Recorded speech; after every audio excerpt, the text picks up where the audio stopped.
ذوق فیشانی ہے وہ ظاہر تک محدود ہے، مگر آفتاب رسالت کی ذوق فیشانی ظاہر کو بھی چمکاتی ہے اور باطن کو بھی چمکاتی ہے۔ ایسے حبیب پاک علیہ السلام کے نور سے خیرات لینے والوں کو یہ کم بخت کیا کہتے ہیں؟ مصطفیٰ کے دیکھنے سے کچھ نہیں ہوتا، مصطفیٰ ہمارے باطن کو کیسے دیکھیں گے؟ ہم نہیں مانتے۔ نبی کا تعارف ان کے پاس یہ ہے کہ جن کو پیٹھ کے پیچھے کی خبر نہیں ہے، والعیاذ باللہ۔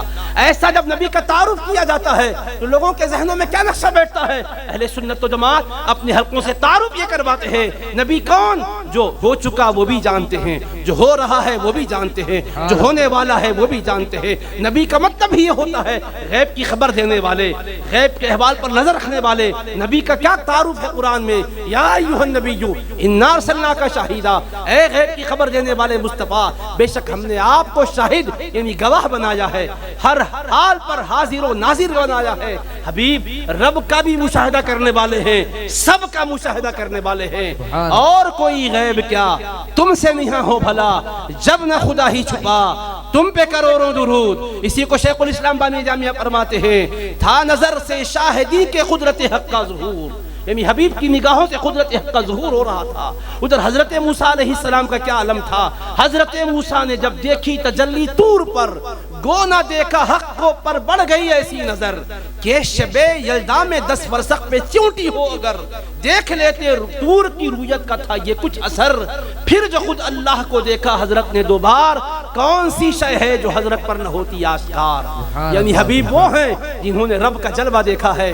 حضرت موسیٰ نے طور پر تجلی صفت کو دیکھا تھا تو آنکھ میں روشنی اتنی بڑھ گئی ہے، اندھیری رات میں سیاہ چٹان پر سیاہ چونٹی چلتی تو حضرت موسیٰ دیکھ لیا کرتے تھے۔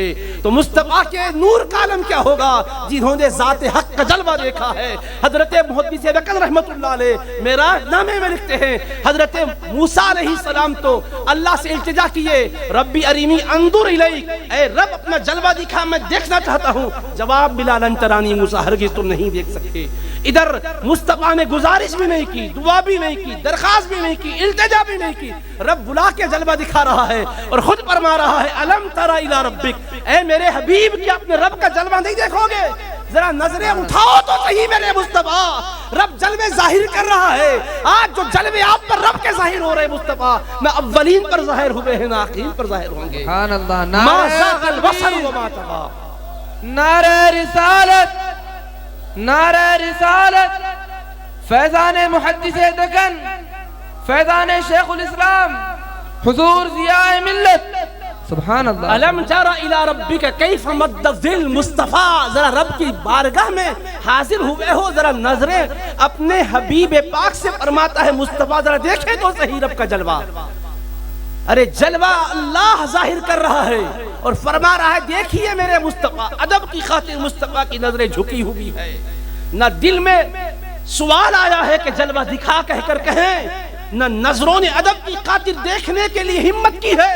رب خود فرماتا ہے میرے پیارے یہ جلوے ہم نے بنائے ہی آپ کے لیے ہے، اے میرے حبیب یہ کائنات کی رنگینیاں آپ کے لیے ہے، میں نے نشانیاں اپنے قدرت کی تو دکھائی ہے، سب نشانیاں دیکھتے دیکھتے میری بارگاہ میں آئے ہو، اب آؤ آیت کبریٰ خود رب کا جلوہ دیکھو میرے مصطفیٰ۔ سبحان اللہ، سبحان اللہ۔ تو رب کا جلوہ حبیب دیکھ کر آئے تو آنکھوں کے نور کا عالم کیا ہے؟ کائنات کا کوئی ذرہ مصطفیٰ سے مخفی و پوشیدہ ہی نہیں ہے۔ اب یہ حبیب کے نور کا عالم ہے، لیکن بدعقیدہ لوگ نہیں سمجھتے ہیں اس حقیقت کو، تو یہاں پر اگر نہیں سمجھتے ہیں تو محشر میں سمجھیں گے، مگر وہاں کا سمجھنا کام آئے گا؟ نہیں آئے گا۔ اس لیے اللہ اس دن کا منظر آج سنا رہا ہے تاکہ یہ نہ کہنا کہ ہمیں خبر نہ تھی، ہم اب پتا چل گیا، اب پھر دوبارہ دنیا میں بھیجا اللہ، اب ہم سمجھیں گے، اب مانیں گے، یہ موقع نہیں ملے گا ان کو دوبارہ بھیجنے کے لیے، کہیں گے تو بھی نہیں بھیجا جائیں گے۔ اس لیے قرآن نے پہلے ہی سنا دیا قیامت کا منظر ہوگا، حبیب کے عاشقوں کے پاس نور رہے گا، اور عاشق جو نہیں ہوں گے، سرکار کے وفادار نہیں ہوں گے، جو حضور پاک سے سچی نسبت نہیں رکھتے ہوں گے، کہیں گے اے نور والو ذرا ہمیں پلٹ کر دیکھو تو صحیح، ہم تم سے نور لینا چاہتے ہیں۔ وہ کہیں گے پلٹو پیچھے ہی جاؤ، وہیں سے روشنی لاؤ، مڑ کے دیکھیں گے دونوں کے بیچ میں دیوار حائل کر دی جائے گی۔ اب جب دیوار کے پیچھے یہ ہو جائیں گے، وہ اس طرف ہو جائیں گے، قرآن کہتا ہے ینادونہم، وہ پکاریں گے اہل جنت کو، پکاریں گے مصطفیٰ کے چاہنے والوں کو، اور کہیں گے الم نکم معکم، بھائیو کیا ہم تمہارے ساتھ دنیا میں نہیں تھے؟ ساتھ رہنے کا تو خیال کر لو، اگرچہ کہ جلسے میں نہیں تھے، اگرچہ کہ صلاۃ و سلام میں نہیں تھے، مگر تھے، دوستیاں تو تھی، معاملہ داری میں تو کہیں کہیں سنگتیں ہوتی تھی. الم نکم معکم قالوا بلا, یہ لوگ کہیں گے تھے تو صحیح, ولکنکم فتنتم انفسکم وتربصتم ورتبتم وغرتکم الامانی حتی جاء امر اللہ وغرکم باللہ الغرور. وہ کہیں گے تم ساتھ تو تھے لیکن تم لوگ اپنے آپ کو بڑے فتنوں میں ڈال لیے تھے, تم ہمیشہ مصیبتوں کا ہمارے اوپر انتظار کرتے تھے, تم ہمیشہ شک شبے کی وادیوں میں بھٹکتے پھرتے تھے. یقین والے کہاں سے چلے کہاں پہنچے, وہ اہل شک ہیں جو اگر میں مگر میں رہتے ہیں. تم ہمیشہ اگر مگر کے معاملات کرتے رہے, تمہاری آنکھوں میں ہمیشہ شک کا جالا رہا اور ہماری آنکھوں میں عشق مصطفیٰ کا اجالا رہا. تو آنکھوں میں شک کا جالا ہو تو لازم ہے کہ اس کا ازالہ ہو, پھر عشق مصطفیٰ کا اجالا. سبحان اللہ. تو وہ کہیں گے کہ آپ لوگ دیکھیے ہم آپ سے روشنی لینا چاہتے ہیں, تو جواب میں یہ اہل جنت اہل محبت کہیں گے نہیں, تم ساتھ تو تھے مگر ہمارے ساتھ رہنے سے کیا ہوا, تم ہمارے عقیدے پر نہیں تھے, تم ہمارے عقیدے پر گمراہی کا فتویٰ لگاتے تھے. ہم آقا کا ذکر کرتے تھے, تم کہتے تھے یہ شرک کر رہے ہیں. حبیب کی یاد کی مجلسوں کو تم سمجھتے تھے کہ یہ غلط مجلسیں ہیں. اللہ کے حبیب علیہ السلام کی نسبت پر اعتراضات کرتے رہ گئے. اب آج پتہ چلا نا حبیب پاک کی نسبت کتنا فیض دیتی ہے.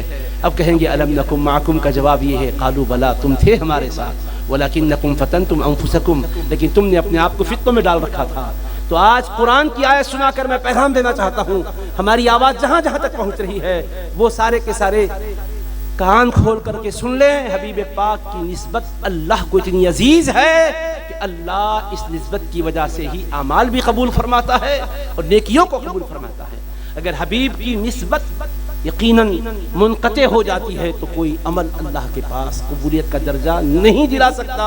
آخری روایت سن لو, بخاری شریف کی ہے, جس کو زجاجۃ المصابیح میں محدث رکن نے بھی بیان کیا ہے, مشکات المصابیح میں خطیب تبریزی نے بھی بیان کیا ہے, جامع نظامیہ میں ابتداءً جو کتاب پڑھائی جاتی ہے مشکات مولوی سال اول ہی میں یہ حدیث پڑھا دی جاتی ہے. حبیب پاک علیہ الصلوۃ والسلام کتنے کریم آقا ہیں. اس آقا کے دربار سے جو آدمی برگشتہ ہو جاتا ہے اس کو زمین بھی قبول نہیں کرتی.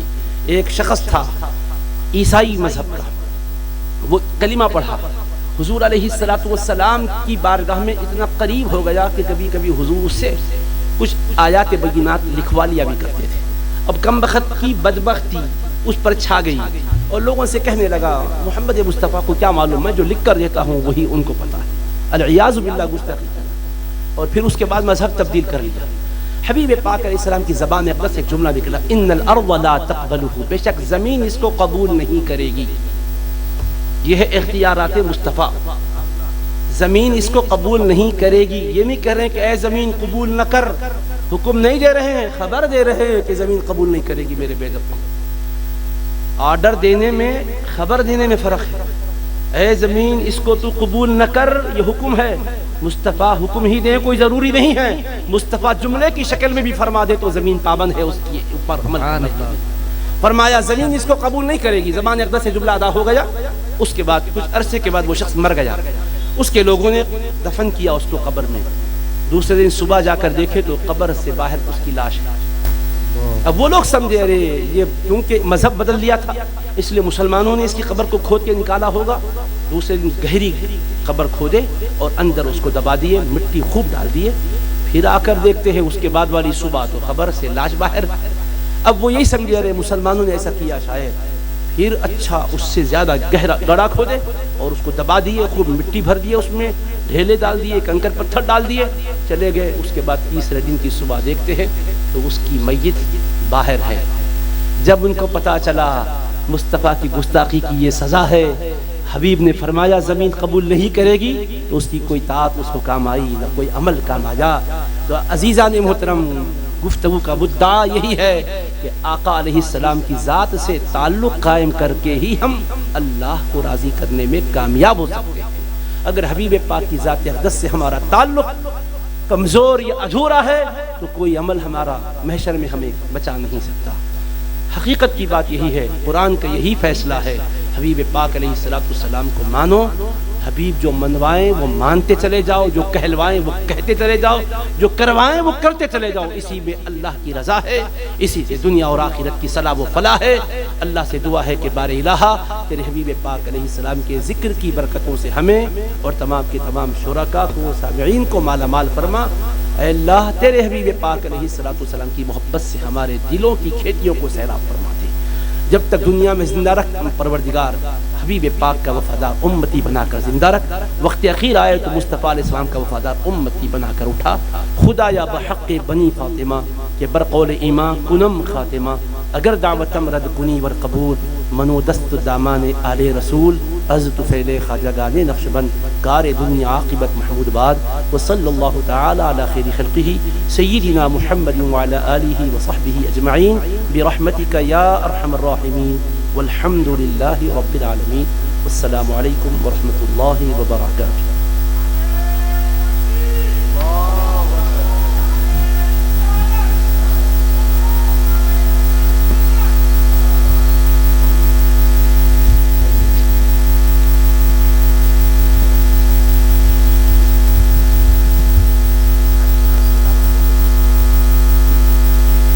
سبحان اللہ۔ ضیاء ملت حضرت العلامہ مولانا سید شاہ ضیاء الدین علی قادری نقشبندی صاحب کی گلپوشی صدر جلسہ کے ہاتھوں عمل میں آ رہی ہے۔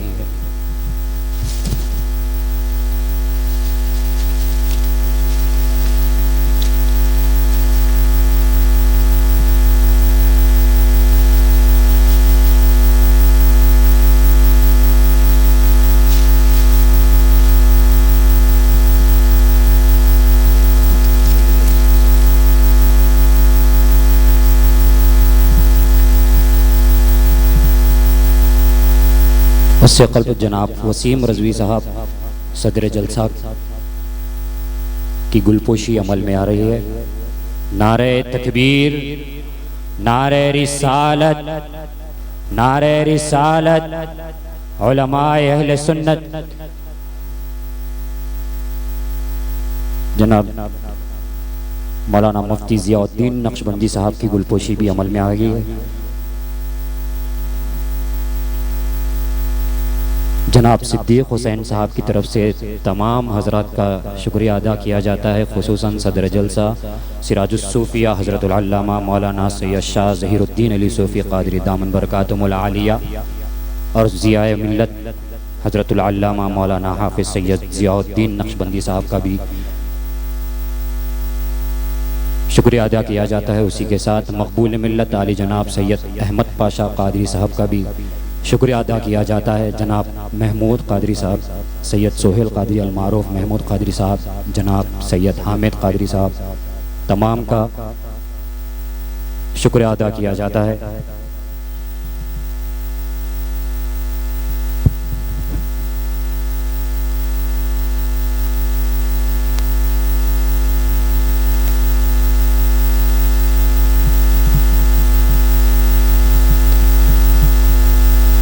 سبحان اللہ۔ کبھی گنبد کبھی مینار سے باتیں کی ہے یا رسول اللہ، کبھی گنبد کبھی مینار سے باتیں کی ہے، رات بھر طیبہ کے انوار سے باتیں کی ہیں۔ جبرائیل آپ کی قسمت کا نہیں کوئی جواب، آپ نے نبیوں کے سردار سے باتیں کی ہے، آپ نے نبیوں کے سردار سے باتیں کی ہیں۔ اور بخش دوں گا میرے محبوب تیری امت کو، رب نے معراج میں سرکار سے باتیں کی ہے، رب نے معراج میں سرکار سے باتیں کی ہے۔ اور جن و انسان پہ ہی موقوف نہیں ان کی عطا، بے زبانوں نے بھی سرکار سے باتیں کی ہے، بے زبانوں نے بھی سرکار سے باتیں کی ہے۔ اب میں بلا کسی تاخیر شہر حیدرآباد کے ممتاز مداحان پیغمبر جناب وسیم رضوی صاحب سے گزارش کرتا ہوں کہ مائک پر تشریف لائیں۔ جناب وسیم رضوی صاحب۔ اللہ اکبر۔ سبحان اللہ۔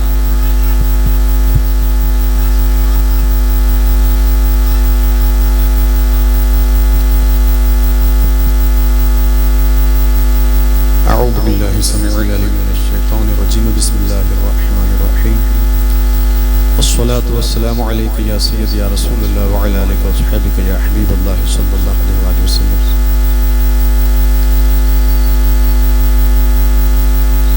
دائس پر جلوہ گر تمام سادات کرام و حاضرین اکرام، السلام علیکم ورحمۃ اللہ وبرکاتہ۔